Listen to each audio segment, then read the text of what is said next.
some of the challenges for thorium molten salt reactors. And this is going to be somewhat more practical, looking into the materials and processes, because can we actually build this thing? I mean, trying to look at some of the more, you can say, engineering challenges related with this. Yeah, I have a background as chemical engineer and a PhD in material science and electrochemistry, and I've been working 20 years with industrial research and with smaller startups for the last 10-15 years. And what I'm going to talk about is a brief introduction to Copenhagen Atomics, some of the challenges that this new technology, or you can say old technology, is facing, and a bit what are we doing to address these things in Copenhagen Atomics. So Copenhagen, okay, this should have been a different presentation. Nevertheless, okay. Thomas formed this meetup about thorium back in autumn 2013 in order to sort of like gather the thorium community in Denmark. And it actually worked quite well. A lot of people have joined the meetup. There was this waste burner concept in a container that was formulated as a concept. There was a white paper written, and there was this proposal for the competition in the UK last year in the winter. And then also at that time, the group was split into Copenhagen Atomics and to Seaboard Technology. And subsequently we formed Copenhagen Atomics as a formed company. And the purpose, Thomas said it, it is to develop technologies for thorium-based breeder reactors and to reduce nuclear waste. And of course the long-term goal is to develop and contribute to the development of a waste burner. So if you look at the challenges, public awareness, we have dealt with that, I will not say a lot more. Then there is reactor design. We have seen reactor designs both from Kirk, Thomas presented a little bit from Samofar. So I will focus on the materials and processes for the molten salt reactor. And this is a schematic of the molten salt reactor. It could actually be this schematic or any of the previous schematics that it's shown during the day. It shows a reactor. There is a reactor melt. It could be lithium fluoride, it could be a chloride and so on. And the first thing that people say, and that is also a lot of the responses that Thomas get on the blog, is that, oh, but this will never work. You have a fluoride melt at 700 degrees C, it will eat away your metal in a fraction of a second. Okay, then the next problem is that you have a cooling loop, which is also based on a fluoride salt, this mixture of sodium, lithium and potassium fluoride. Same shit. It will also be eaten away. Then we need some kind of reprocessing. We have heard about the neutron efficiency from the speakers here today. So we need to do something about the melt and you can say improve the qualities of the melt. Okay, so that's a new impossible invention you need for getting this to work. And then there's all the other challenges with the public awareness and how actually to design the reactor. And what we do in Copenhagen Atomics is actually to look at these problems. So if we take the material issues first, this is, we have heard a lot from this seminar in the Netherlands in April last year. And there was an excellent presentation by Jill looking at effects of radiation and corrosion with these materials. And there's a direct link to his presentation. And he showed this microscope photograph. Up here we have the melt. Then we see massive corrosion and depletion of chromium. And then we see all sorts of defects in the base or core of the material. This up here is due to the corrosion. Down here is to thermal effect and radiation. This study was done at 850 degrees C. We will look at somewhat lower temperatures. I think people operate these reactors around 700, 750 degrees C. So how do we explain this corrosion? From his presentation, you can actually not see it, but he went through it, and we have also seen this, that these fluorides that we have in the melt are very stable. The lower the formation of energy, the more stable the fluorides are. These are the elements from the construction materials, and we can see that they are orders of magnitude less stable. So how can we then explain the corrosion thing? Well, on all stainless steel types, you have the formation of a surface oxide that prevents and passivates the steel, preventing further corrosion to go down into the base material. And this reaction here is absolutely possible. I mean, that will take place. But now we are dealing with a reactor. So where does this chromium oxide come from? Apart from the initial chromium oxide. Because you have a closed system, you don't really want anything to enter, oxygen or water or anything to enter, because if things can come in, radioactive species can get out. So if we look at the reactions, you can have the removal of the chromium oxide. That can only happen once with the things that are present initially. This reaction will for sure not occur as the lithium fluorides are orders of magnitude more stable. And then there is, of course, if you have free fluorine, then you could have corrosion. But he showed on the microscope picture that there was really, really severe corrosion. And he actually doesn't explain it in the presentation, but there's one small sentence that the corrosion was actually due to impurities in the melt. And that is, of course, if you have oxygen or water entering, that will react violently. We are talking 700 degrees C. And then you can have all this corrosion. A second experience in this relation, I did my industrial PhD at Danfoss, and at the same lab where I was doing my industrial PhD, they were also working with deposition of tantalum from phenol melts at 700 degrees C. And that was done in a super well-controlled atmosphere. It worked for years. It was in a graphite crucible with a stainless steel casing. And then after about roughly 5 years, the heating element stopped working and we had to take everything apart. And big surprise, when you looked at the metal casing, all the fluoride belt has completely dissolved the graphite crucible, but there was absolutely no signs of corrosion on the steel casing.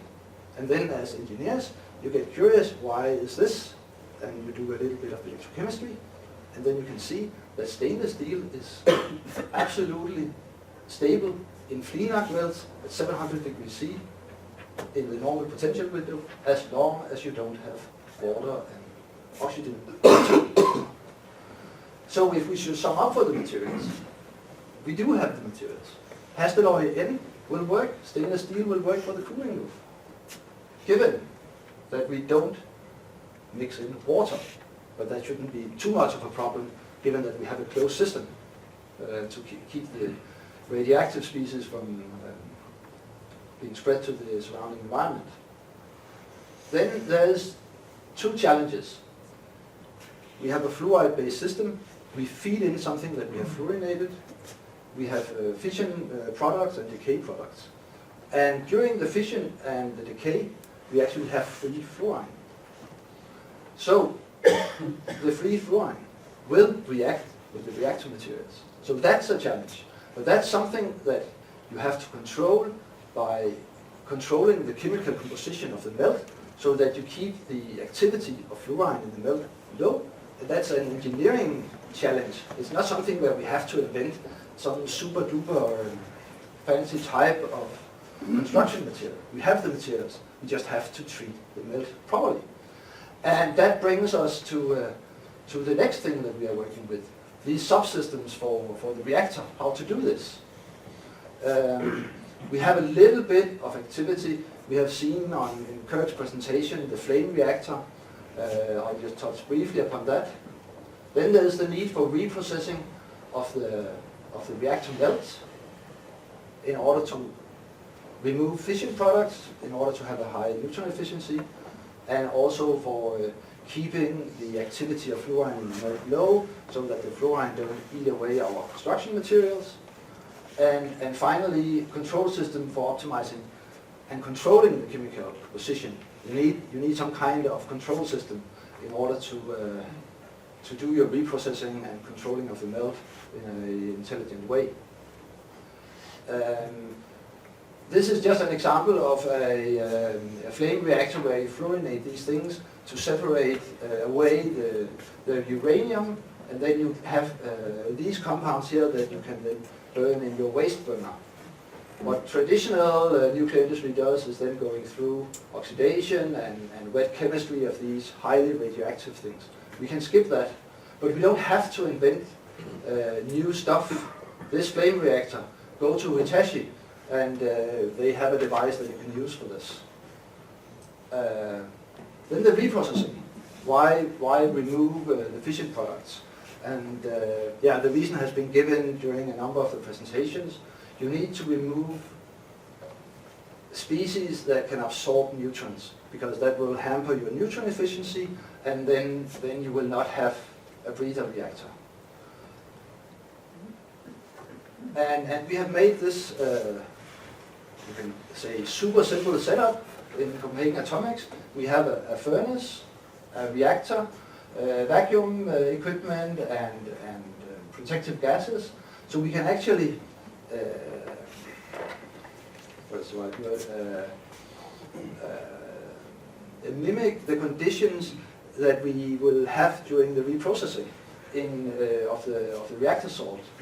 And thus designing, okay, if we want to do this in an intelligent way in the reprocessing system, we will need these times, temperatures, atmospheres, pressures, and all that is needed in order to have the high neutron efficiency and to prevent corrosion. Secondly, we can also use this equipment to make salt samples, reactor salt samples with known chemical compositions that we need for this chemical control system that I will talk about in a second.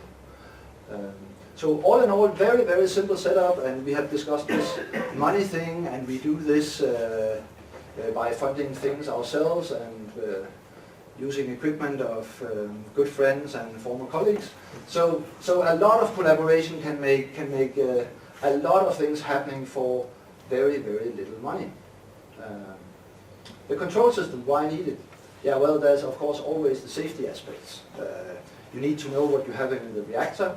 You need the information about the chemical composition in order to optimize the melt composition, and also to operate your reprocessing in an efficient manner. The idea that we have used for the chemical analysis is based on laser-induced breakdown spectroscopy. I have worked with this technology for 6-8 years, and it's very, very simple. You take a laser that is slightly more powerful than this one, then you send a laser pulse to the sample, and then it generates a plasma on the sample. You record the light from the sample, and then you do a send it to a spectrometer, and then you do analysis. And the technology is really as simple as that. The challenge is, of course, the interpretation of the information you record on the plasma. And we have actually worked quite a bit with this. So we have demonstrated that we can actually use this technology to analyze fluoride melts at 700 degrees C. It was not for molten salt thorium reactors, but for cryolite melts for aluminium production. But same but different. We have also used it for analyzing directly on the surface of silicate melts at 1500 degrees C, and proven that we can make very, very accurate chemical analysis. And if you look at the additional features, yeah, you have high spectral resolution of this technology, meaning that you can actually quantify the different isotopes present in your reactor melt. It's a remote sensing. You don't want really to get close to these radioactive samples. Yeah, with the silicate melt, the analysis was done from a 5-meter distance, So you could do it in the reactor loop. So you don't have to remove melt samples to the external environment and actually do the chemical analysis.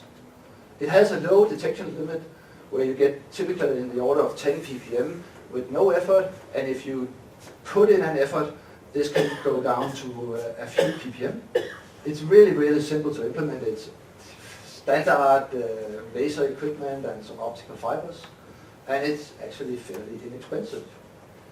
And this is just to illustrate. We have measured on thorium, uranium, and lithium fluoride.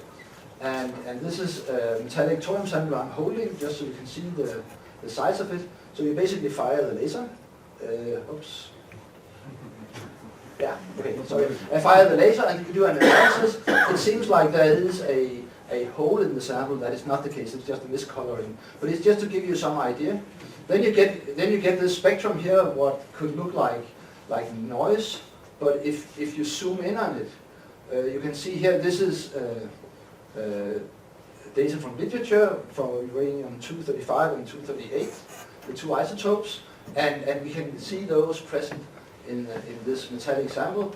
It is by no means, we can say, analytical grade thorium. We have sometimes you, just have to analyze what you can get your hands on.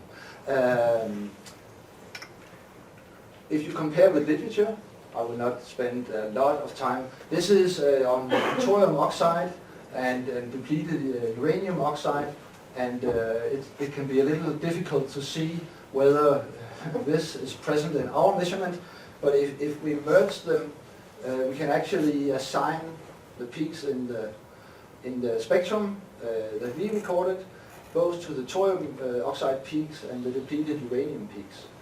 So we are actually very, very confident that we can also quantify the chemical composition of the melt, including the distribution of isotopes, and that is needed both for controlling the chemistry and operating this efficiently.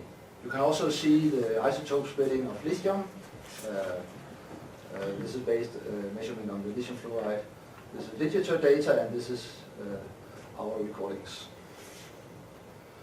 So if I should sum up what we are doing at Copenhagen Atomics, it's this public awareness, and as everybody here has said, acceptance of the technology is the first step towards funding, and I would like to thank Ida again for making this arrangement today, because that's really, really important. And these are the activities that we are working on, and I hope I have been able to communicate that we don't need sort of like quantum leaps on the invention level to make these things work. We have the technologies, we have the materials, and it's a matter of funding is of course a challenge, but you can get a long way with collaboration, and that's also why it's great to see you here also. And by that, thank you for your attention.